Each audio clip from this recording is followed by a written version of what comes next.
So what I'm going to do next is that in the next maybe 5–10 minutes, I'm going to give a little bit review of the history of the deep learning, in particular emphasizing its popularity, and then probably start to talk a little bit more about the other aspect of this problem. And hopefully you can see that there's a progress bar on the top, which is kind of illustrate which part of the talk I am at. So these review talks, a little bit of caveat is that, so I'm actually borrowing some of the slides, which is published online. And if you want to find the origin of these slides, go to this website, deeplearning.mit.edu, and you will see that the slides I'm presenting. So so a lot of people have made a survey talk on the deep learnings. So I did a little bit of search online for all of them and found that this is the one that I like the most. And I'm not going to, there are like a lot of slides on that one. I'm not going to use all of them, and I only have 5 minutes. So I'm going to present a selective one, hoping to illustrate why we're here to talk about something which is called deep learning. And so what this presentation, original presentation is, they listed 12 achievements in the year between 2017 and 2018. And I found that to me, it's probably easiest is to explain 4 or 5 of them, which is kind of illustrated the popularity of this technique. So the number 2 on this list is about the automated, the unmanned vehicle, automated driving. And you can see that this is Tesla. They've already built this hard drive, which implementing some of the, so using the GPU from NVIDIA, they implement some deep learning algorithm. And with this deep learning algorithm that is implemented on this hardware, they can do the automated piloting for the vehicles. And they also have this figure to predict that so far the automated pilot has drive for 1 billion miles, and this number is increasing exponentially. And in particular, there are 3 curves. So the highest one is kind of the total mileage, that is drive autopiloted by the 2 types of the circuit, and the second generation is going up exponentially, and while the first generation is going linearly. So this is an example showing that this kind of technology has been utilized in unmanned vehicles. And the next example, which I jumped to number 8, is showing that you can use this kind of a technique, in particular something called a GAN. This GAN technique, which I'll probably mention a little bit later, to synthesize images. And so those images, they're actually not real images. They were synthesized by using this so-called GAN technique. And I would say that it seems to be pretty impressive because it's probably very hard to tell, are these synthesized image or they are real images. And continue along this line, another example is there has also been results showing that you can do the following, which is if somebody, so this is called video-to-video synthesis, and what it means is that if somebody give you a sketch, which is like this one, and then you can use the GAN network to regenerate image, and this is the image that is regenerated, and you can see that the quality is pretty high. So they have a technique to go from the sketch to some real images. And moving further is that this is not only you can do for the images, you can also do this for videos. So if somebody is jumping the rope, and if you have the sketches, you can generate the videos accordingly. And probably one more example, which is probably many of you have heard about this already, is that you can develop the neural network model to play the Go. This is AlphaGo example, which is by this time is 3 years ago. You can generate a neural network, and with this neural network, it has beat the best Go players in the world. And continue along this line is that it is not only the Go, it's also some video game. You can develop a neural network model, the deep learning based neural network model to play those games. So this is something called Dota 2, which is kind of a strategic game. I only saw my son played it. I never played it, but it looks interesting. And it turns out that the computer using the deep neural network, you can also come up with auto player, which is quite competitive on this list. And this game can potentially lead to a big fortune from this list. You can see that it seems like there's some world competition, and if you're like the best player, you can make millions of dollars from those competition. And so hopefully this application illustrates the popularity of this technique, which is called deep learning. And when we talk about this modeling framework, which is a neural network-based deep learning framework, we probably have to mention that I think another factor that it becomes so popular is because of the availability of the so-called open source software. So with this, I didn't have slides to illustrate that. I probably just mentioned that the GitHub and the GitHub competitors, the other stuff like GitHub, and also all the software that is available on the GitHub as repositories, those really change the playground for those kind of applications. And another thing I think which contributed to the popularity of deep learning framework is this so-called common task platform. So probably I'll go back to some historical event to see why this common task platforms really is actually make this technique popular. So with that, I'll probably just briefly mention. So I noticed that on our schedule, we probably emphasize a lot on the statistical theory. So almost all the talks is going to talk about the potential statistical theory or computational theory that you can develop within this deep learning framework. I think another aspect of it is that nowadays there's a lot of implementation platforms. So here I give a list of them, including the TensorFlow, Keras, PyTorch, and so on. So this is a list of the open source software which you can apply to, you can utilize to implement the deep learning framework. And this list, this bar chart is based on the popularity in some sense. This is, I believe, is based on the score that they receive on the GitHub for each of these softwares. For each of this one, according to this, it looks like on the GitHub, the TensorFlow achieved the highest score in terms of popularity. And here's a list of factors that you may take into account in terms of choosing which one of these softwares to implement your fast learning, the deep learning algorithm. So including the learning curve, the speed of development, size and the passion of a community, numbers of papers implemented in framework, and so on. So it seems like a lot of time when we have this kind of workshop, we're emphasizing more on the mathematical theory, mathematical and statistical theory. So I feel that it's probably a little bit, we should also at least mentioning that because of this open source software, a lot of work becomes doable. And this is really contribute to the popularity of this deep learning methodology. And probably a little bit more, this slide is, this table is almost a duplicate of the previous one. So you'll see that these are the 10 top, the top few software implementation for the deep learning methodology. And the last column is the same rating.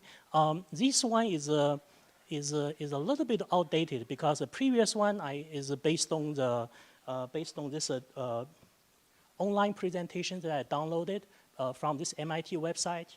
And this table is what I obtained from this survey paper, which is an archive paper published at the beginning in March of 2018. So their numbers are not the same, but hopefully they're highly correlated.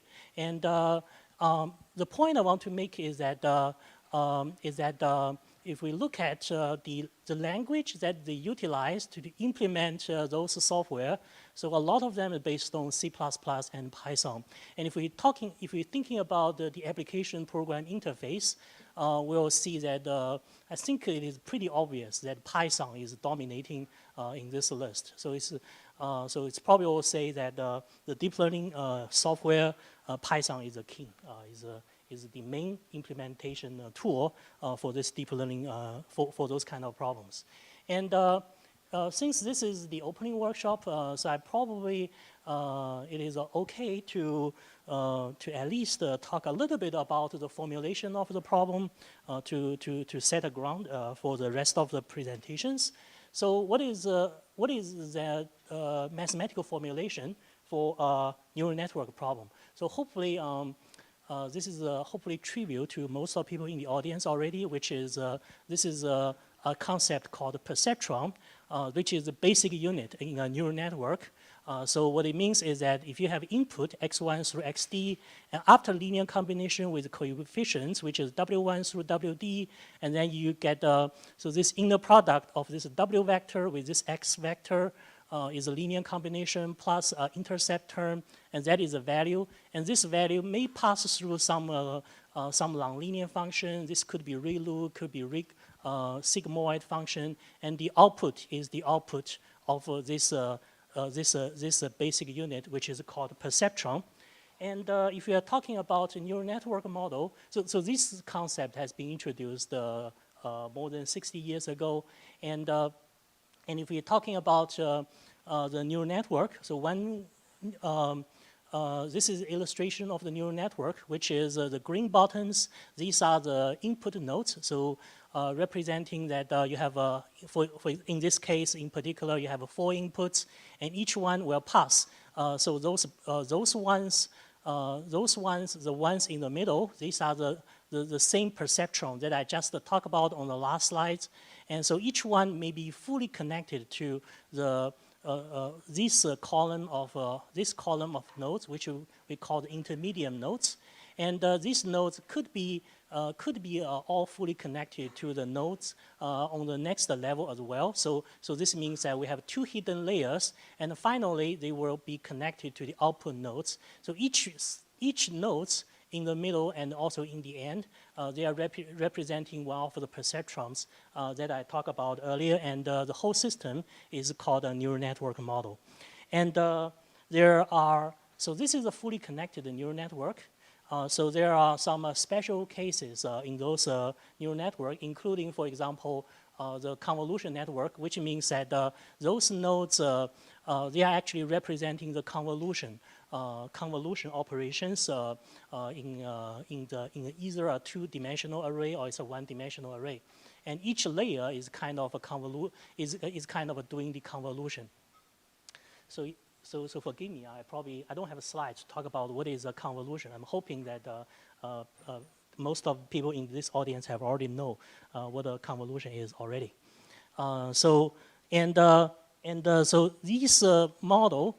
So this turns out to be a popular model that is utilized in the history of neural network and deep learning.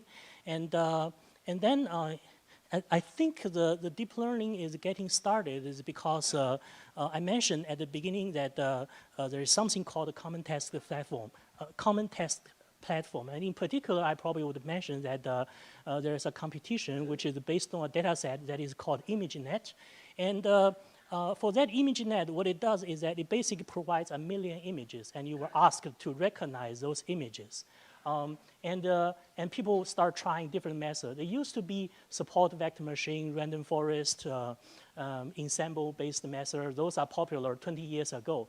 But it turns out that in those common task platform and in those public competitions, the top winners, they are not necessarily those tools that we used to know, used to be popular before. It turns out that neural network based, and in particular, the neural network with many layers turns out to perform well. And I think this is why we see the popularity of the deep learning nowadays.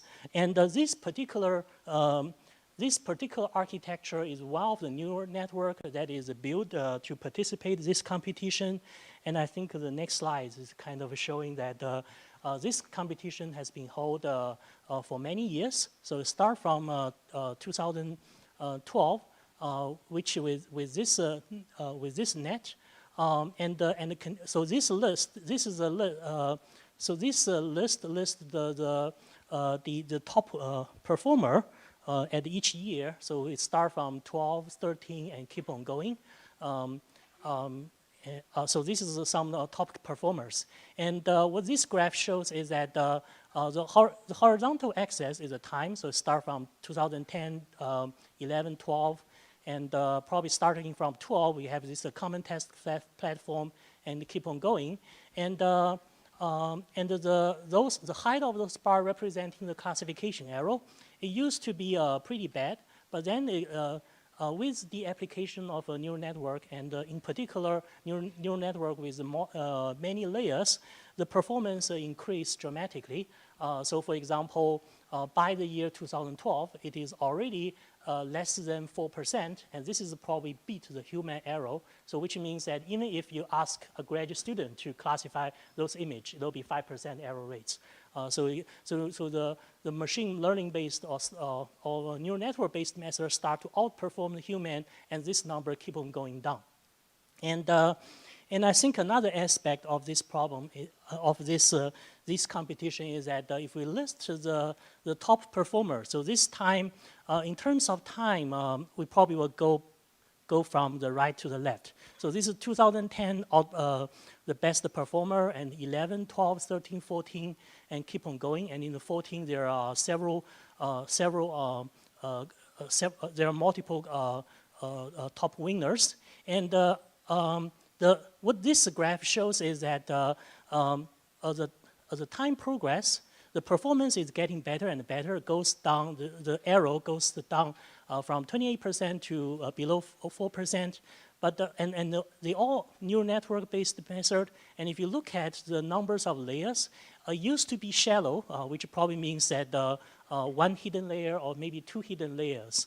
And then it quickly goes up to 8 layers, 19, 12, 22, 152, and I think this number is keep on increasing. So this is probably why we get interested in the deep learning framework, because it really, at least empirically, it shows that by increasing the numbers of layers in the neural network, you can at least empirically achieve some optimal performance. And maybe this workshop is about theory. So we are looking at the mathematical and the statistical theory, which can interpret this kind of empirical performance that we have seen. So how do we formulate this problem? Maybe as a starting point, I'll just say that if we imagine that this x0 is a vector, and if we're thinking that all these edges, which represent each edge will be associated with a coefficient, and all those coefficients will form a matrix, then the input coming from those, the input for this hidden layer coming from those x0, we can represent it by a vector and then times a matrix. And so that will generate, in this case, will be a 4-dimensional vector. And then if we define this row to be some kind of a coordinate-wise long-linear transform, and each of these coordinate transform could be ReLU, could be sigmoid. So then, starting from here, the output out of the first hidden layer can be represented by this function, which is a row of W1 times x0.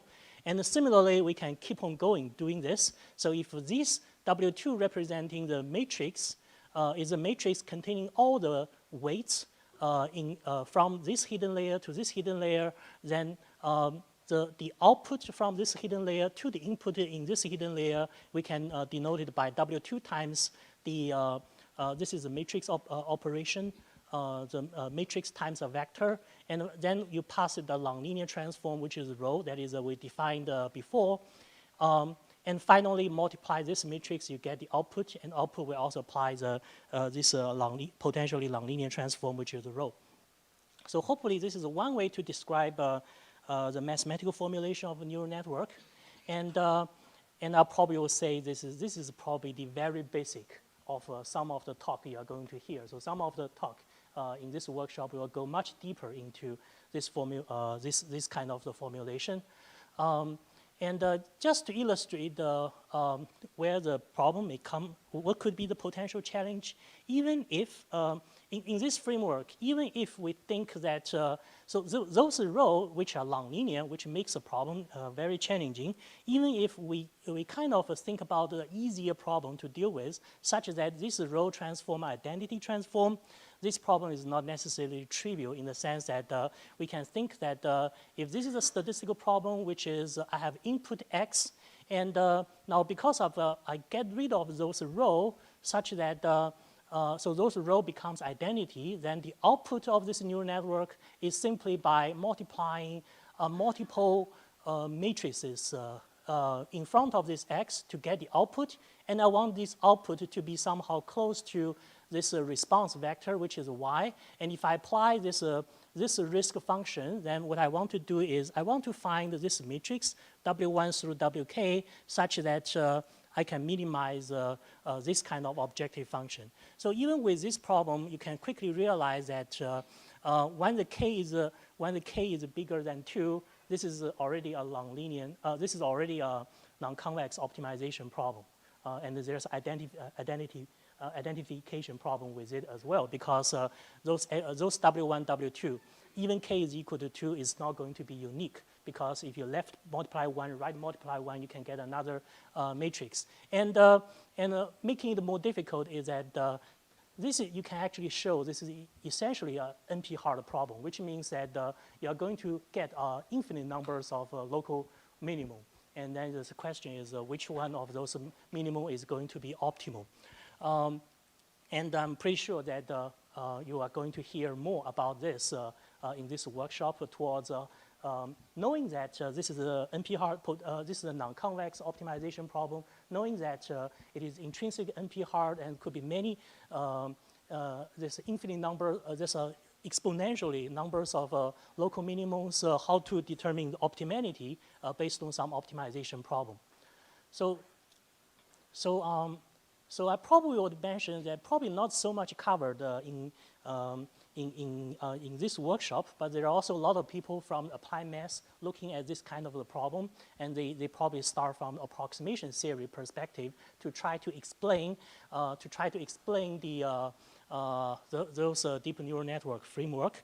So for example, I was just mentioning that I happened to listen to this talk by Philip, in which they study the optimality of the neural networks towards the in order to explain the advantage of having many layers in a neural network model. And in terms of mathematical foundation, I feel that I probably don't want to go much deeper because I'm not the best person in this audience to talk about this. But on the other hand, I want to make an advertisement for at least a starting point to look into this kind of the problem. So some of you may have noticed that we got this grants for tripods. We're supposed to support activities which will build the foundation for the data science. And obviously, deep learning is a very important tool in the data science, and we want to gain the fundamental understandings. So after getting this award, so we have the resources to support some lecture series. So we are very fortunate to have Professor Johannes Schmidt-Herber, who come to Georgia Tech and give us a series of lectures talking about different aspects of the neural network, the mathematical foundation, as well as the statistical theory that can be built on this framework. So if you go to our website, you can actually get access to those lecture series, and we're also very grateful that Johannes, who is actually in the audience, who will give a talk either tomorrow or in the next during this workshop. So he also agreed to put his lectures online. So if you click those videos, you can access those lectures. And here's the list of the topics that he covered in these 5 lectures, including the many interesting mathematical results. one can derive on the framework of neural networks, and also some theories that some other people derived or he derived in terms of statistical explanations on the depths of the neural network. So we encourage you to go there and take advantage of these online resources. And probably another brief advertisement is that we still have the resources, and if you have a good idea, you want to develop a similar series for us, come talk to me. And probably since this is a statistical workshop, so I probably should talk a little bit about the potential research from the statistical perspective. This part of this presentation is probably very speculative. It's kind of an open problem. I don't know if it is solvable or not, but I'll just say it will be nice if it can be solved. I think this is motivated by the advances that has been made in the statistical theory on the framework of Lassus, and in particular, this is Lassus. I probably will be more specific, saying that the penalization method in the statistical theory. That is, so what is a Lassus? So recall that if we're thinking about the linear regression framework, that is, you have a model matrix, and in statistics, we always assume that there's a ground truth for the coefficients, which is represented by this beta star, and the observation y is a linear combination, is a multiplication of this plus some random error, and this random error may satisfy either normal or some sub-Gaussian distribution. And the penalization method means that you would choose the beta which minimize the sum of two components. The first one is what we call the residual sum of square. That is the difference between the observed response and the x times beta, which is the predicted value. And the second term is the L1 is the L1 term. And over the years, a lot of statistical results like non-asymptotic bounds, minimax theory can be derived under this framework. And I probably would mention that soon after the introduction of the Lassus, the penalized based method, which is basically a convex penalization method, many improvement has been introduced, and we have speakers in the audience who contribute to this literature, talking about basically the following idea. That is, so the Lassus is basically in this minimization problem. Lassus basically means that you only take the first two terms and minimize. The advantage of doing this is that the objective function is convex, and we also know that in principle, if it's a convex optimization problem, you typically have a polynomial time solution. So for example, if you read the book by Arkady Nemirovsky called Interior Point Method, it basically shows that under some general conditions, if this is a convex optimization, there exists a polynomial time solution. So this is not an NP-hard problem. And as a matter of fact, specifically, Lassus is basically a linear programming problem because they use this absolute value. So the improvement is that we also notice that Lassus is actually biased and have some less optimal performance when in some cases. So the introduction is that sometimes if you don't use the convex penalization, if you use something which is still a penalization, but it could be non-convex, you can get even better results. So here's a list of SCAD, MCP, adaptive Lassus, and many more. I probably don't have a space to list all of them. And we found that so one way to characterize those methods is that those methods can be think of as the following, which is those non-convex penalty function is actually can be written as a L1 and minus another H function, but this H function is actually convex. And as a matter of fact, without going into the details, you can show that you can calculate all those. So these are the example of those non-convex function replacing this absolute value function, which is convex. And this table shows the properties of this rho function that you can introduce. so I guess then the next step is, I would say, so first of all, it turns out that there's a one way to unifying this approach is to come to the realization that a lot of those non-convex penalty function is actually can be written as a convex minus convex function, which is called a difference of a convex function. And you can actually, in a subfield in the optimization, there is something called the difference of convex optimization, and you can show that there's a lot of this phenomena of difference of convex is actually very general. So a lot of functions you can show that they can be written as a difference of convex functions.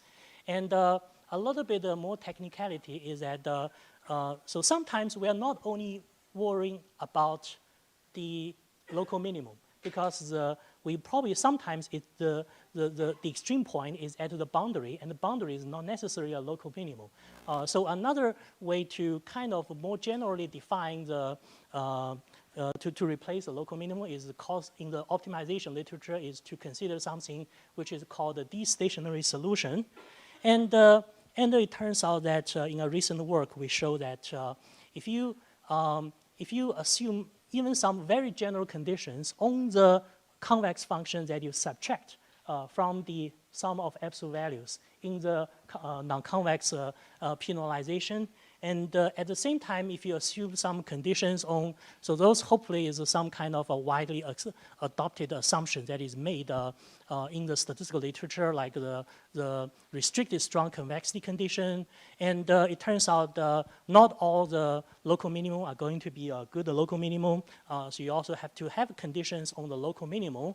So if you are willing to accept those conditions, then many statistical properties can be derived. So for example, you can derive the non-asymptotic bound, upper bound for the error between the estimated value versus the ground truth, which is upper bounded by this guy. And also you can derive the similar results. But this one is for the prediction error, and you can also derive the result showing that with high probability, you can exactly recover the support of course, under some additional conditions, you can exactly recover those supports. And going further, this is not necessarily restricted to the linear regression framework that we mentioned earlier. It can also push a little bit further by showing that in some generalized linear regression framework, this kind of result can also be proved to be true. So I'm skipping the details showing that this is all doable. So so I'm skipping some of the details. And in terms of computing, because this kind of optimization problem, which is if the objective function can be written as convex minus convex, this is called the difference of convex optimization problem. And the common approach in the optimization community is that if you introduce something called the conjugate function, then what eventually you want to do is a kind of iterating between the primal problem and the dual problem. And this is what we call the CCCP, convex concave procedures. And what it does is that it has the following framework, that is you fix x, minimize with respect to y, and then fix y, minimize with respect to x. And then you iterate, and if you converge, you stop. And this is turns out to be a general way to minimize this kind of function. And of course, what I presented is a oversimplified view of what this literature is going to be. There's a lot of technical details. You can look into it. So for example, even this decomposition of a difference of convex is not unique, because if you have f minus h equal to something, and if f and h, if you simultaneously add a convex component, it's another decomposition. So even this decomposition is not going to be unique. And then the interesting research topic is that which kind of decomposition you would choose, such that when you apply this iterative algorithm, you can prove faster convergence rate in general. So and I think this is something I wish I could do, but still couldn't at this point. That is how to apply this. Is it possible, even possible, to apply this to deep learning? And I have a feeling that some of the presentations in this workshop is probably solving some of the questions towards this direction. And I'll probably also say that a little bit more, not intend to cover all the potential topics because it's probably impossible to do so in the next 5 minutes. I'll just give some quick discussion. So one is there's a lot of attention to something which is called generalized adversary network.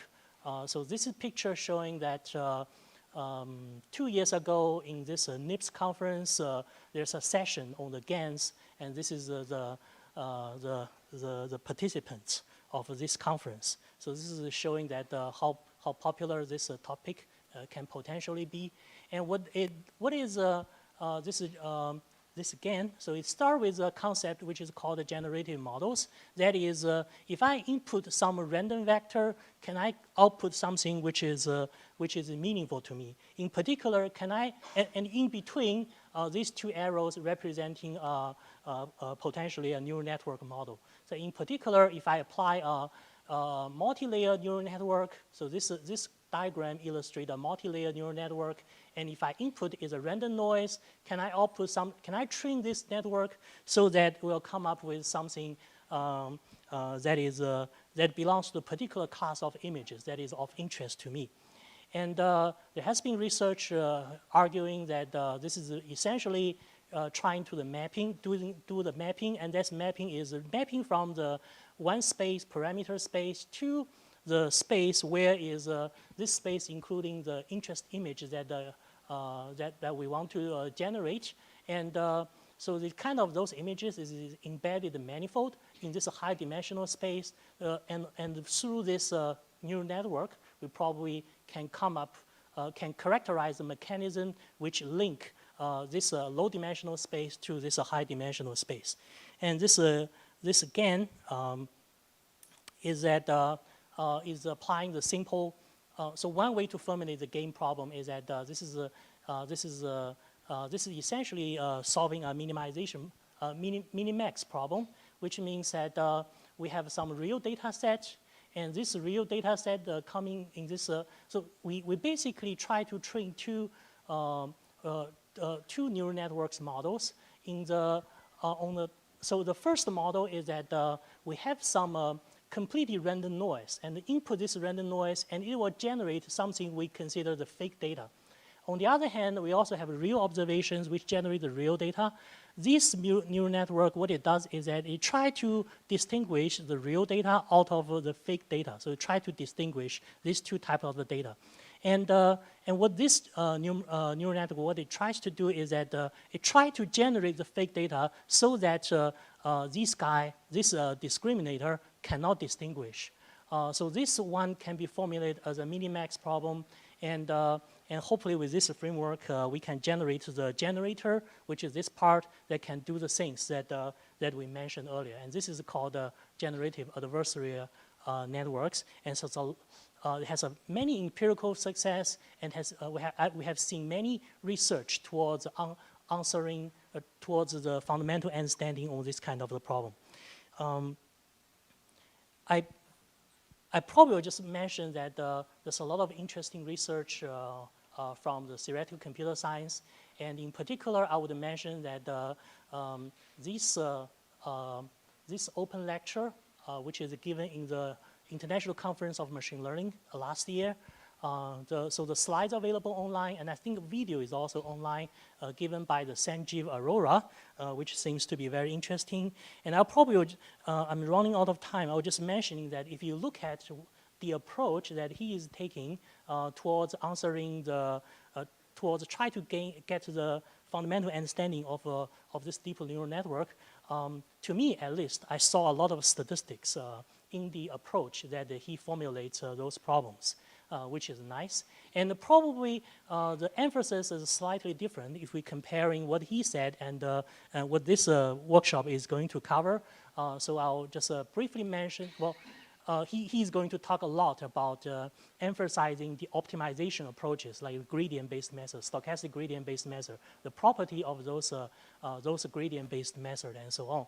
We have some talks talking about this aspect of the deep learning, but we also have many more. And here is a list of the topic. I'm afraid that I don't have time to cover, so I'll just say that seems to be very informative, resources to see what has been done from other perspective, aspect of the deep learning problem. And also mentioning that I took these slides from my colleague who is doing the interactive computing, and I also think that it makes a lot of sense in the way that machine learning towards solving the real problems. It's probably not only, well, in this workshop, we emphasize on the theoretical or mathematical foundation of the deep learning. And another aspect of we cannot ignore is that most of those methods, it needs to be interpretable, it has to be interactive in applications. Because the application is hardly believe that it's a one-step approach. Usually it's an iterative approach. So to facilitate this iteration or the interaction, it's better that the algorithm needs to be interactive. And I'll skip the details about the explanation of the interaction. And finally, for me to conclude, it's a new frontier for theory, and I quoted from Aurora, the speaker that I mentioned from Princeton directly. This is actually one sentence from him, and I think there's a lot of opportunity for statistical research, and I'm hoping that this workshop and this program will expedite in particular statistical research on this aspect. And thank you for your attention. And if you want to contact me, best way is through email. It's my email address, and I'll stop here.